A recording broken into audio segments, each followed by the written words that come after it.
नमस्कार दोस्तों, मैं आकाश कुमार अंबेडकर। क्या दोस्तों, आप जानते हैं कि एक समय ऐसा भी था जब हमारे समाज को 2 वोट जैसा अधिकार मिलने वाला था।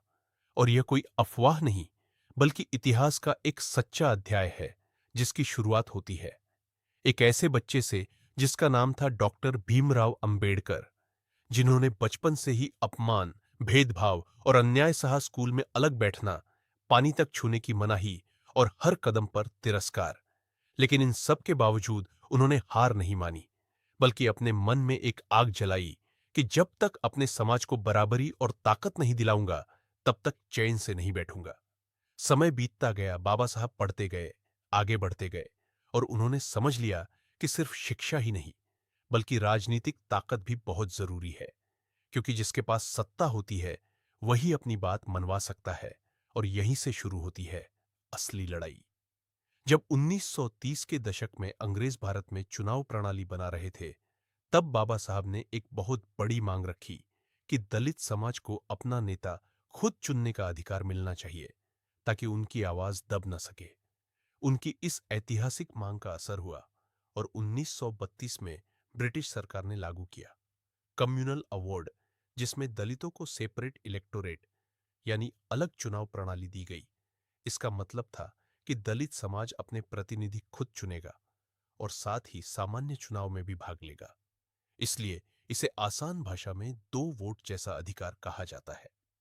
यह बाबा साहब की बहुत बड़ी जीत थी, क्योंकि पहली बार उनके समाज को अपनी राजनीतिक पहचान मिलने वाली थी। लेकिन इतिहास हमेशा सीधा नहीं चलता। यहीं से कहानी में सबसे बड़ा मोड़ आता है। दूसरी तरफ थे महात्मा गांधी, जिन्होंने इस फैसले का विरोध किया। उनका मानना था कि इससे समाज में और ज्यादा बंटवारा होगा और हिंदू समाज कमजोर हो जाएगा। उन्होंने इस फैसले के खिलाफ यरवड़ा जेल में अनशन शुरू कर दिया। अब हालात बहुत गंभीर हो गए।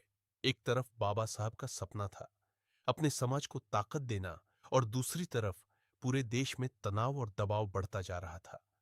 गांधी जी का जीवन भी खतरे में था, और समाज में डर का माहौल बन गया था। ऐसे में बाबा साहब के सामने बहुत कठिन स्थिति आ गई। एक तरफ अपने लोगों के अधिकार, और दूसरी तरफ देश के हालात और दबाव। आखिरकार बातचीत हुई और एक समझौता हुआ, जिसे इतिहास में जाना जाता है पूना पैक्ट।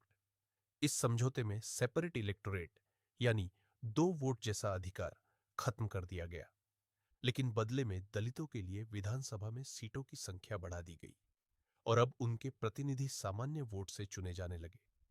बाबा साहब ने इस समझौते को भारी मन से स्वीकार किया, क्योंकि उनके सामने अपने समाज की सुरक्षा और भविष्य दोनों का सवाल था।